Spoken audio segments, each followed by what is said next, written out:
Indian haven premiere league, इस cricket scandal के बारे में आप सबने सुना कि किस तरीके से ऑर्गेनाइजर्स अचानक से गायब हो गए, कई सारे प्लेयर्स उनको मिडवे में छोड़ दिया और जो लोग इसमें इन्वॉल्व थे उन सब का पैसा फंसा है। लेकिन अब राजबाग पुलिस स्टेशन में इनके खिलाफ ऑफिशियली एफआईआर रजिस्टर हो चुका है। न सिर्फ एक ने बल्कि कई सारे एफआईआर इनमें रजिस्टर हैं और पुलिस ने अब इनके खिलाफ एक केस बनाया हुआ है। मैं आपको बता दूं, इंडियन हेवन प्रीमियर लीग जो श्रीनगर में चल रही थी, बख्शी स्टेडियम में जारी उसारी थी, इसमें न सिर्फ लोकल प्लेयर, उनके साथ साथ इंडिया के बड़े टॉप प्लेयर्स, नेशनल प्लेयर्स, उसके साथ साथ कई सारे इंटरनेशनल प्लेयर्स भी मौजूद थे, जिसमें नामी गिरामी players Chris Gayle, Martin Guptill, Shakibul Hasan और उनके साथ साथ कई और क्रिकेटिंग सितारे मौजूद थे। लेकिन कल जो खबर सामने आई उसके मुताबिक ये बताया गया कि सैटरडे को जो ऑर्गेनाइजर्स हैं वो अचानक से चले गए और इस लीग को मिडवे छोड़ दिया।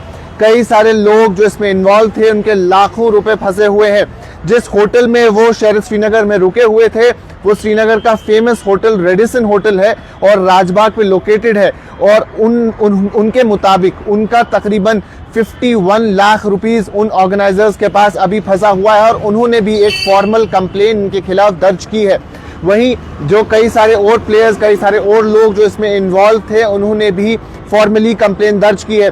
कल जब हम बख्शी स्टेडियम पहुंचे तो जो लोग एलईडी बोर्ड्स लगा रहे थे उनका कहना है कि हमारा 30 लाख रुपए फंसा हुआ है और इनके पास है। और इस वक्त जो IHPL की वेबसाइट है वो चल नहीं रही है। ऑर्गेनाइजर्स से कांटेक्ट करने की कोशिश करते हैं तो उनका फोन नेटवर्क से बाहर है, स्विच ऑफ है, उनसे किसी किस्म का राबता नहीं हो पा रहा है। तो एक बहुत बड़ा स्कैंडल बन चुका है ये कि जिस तरीके से ये लीग यहाँ की गई थी, मुनक्किद हुई थी, इसका मुद्दा मकसद ये था कि कश्मीर के नौजवानों को, जो क्रिकेट के शौकीन हैं, उनको अट्रैक्ट करना। और जब बड़े बड़े नेशनल इंटरनेशनल प्लेयर्स को इसमें हिस्सा बनाया गया था तो इसका मकसद भी यही था कि ज़्यादा से ज़्यादा लोग इसमें अट्रैक्ट हो जाएंगे। लेकिन इस टूर्नामेंट की शुरुआत में एक टिकट की कीमत 300 रुपये रखी गई थी, लेकिन ऐसा बताया गया कि टूर्नामेंट देखने के लिए क्राउड काफ़ी कम आ रहा था और बाद में इसकी कीमत को घटा के 99 रुपये कर दिया गया था। लेकिन उसके बाद भी लोग क्रिकेट देखने के लिए नहीं आ रहे थे। अब उसकी वजह क्या है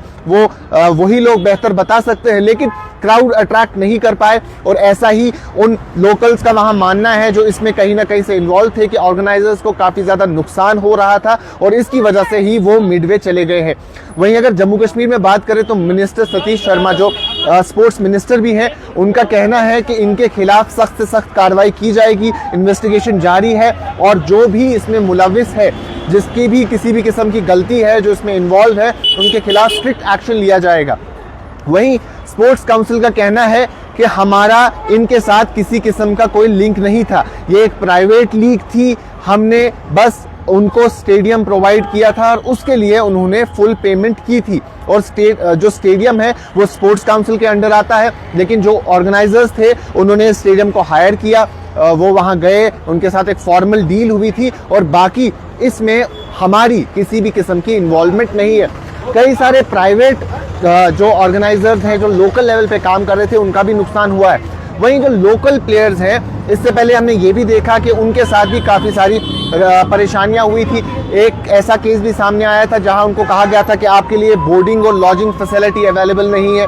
उसके अलावा कई सारे प्लेयर्स ने ये क्लेम भी किया कि हमारे पैसे भी, हमारे ड्यूज भी इसमें नहीं दिए गए हैं। तो अब जो प्लेयर्स इस होटल में रुके हुए थे उनको फिलहाल पहले तो लॉक किया गया था, लेकिन अब जब ऑफिशियल कंफर्मेशन हमने वहां से ली तो उन्होंने कहा कि हमने प्लेयर्स को जाने दिया है क्योंकि वो इसमें किसी भी तरीके से रिस्पॉन्सिबल नहीं है। लेकिन हमारा 51 लाख रुपए यानी 51 लाख रुपीस अभी पेंडिंग है और अथॉरिटीज से बात चल रही है और कोशिश जारी है कि उनसे कांटेक्ट हो पाए और हमारा पैसा रिकवर हो पाए। तो फिलहाल इंडियन हेवन प्रीमियर लीग की बड़ी अपडेट यही है, जो मिडवे सीरीज कैंसिल हो गई उसके खिलाफ मल्टीपल एफआईआर्स हुए हैं। पुलिस ने केस राजबाग पुलिस थाने में दर्ज किया है। तो अब आने वाले दिनों में ही मालूम होगा कि इस हवाले से क्या कुछ फर्दर कार्रवाई होगी।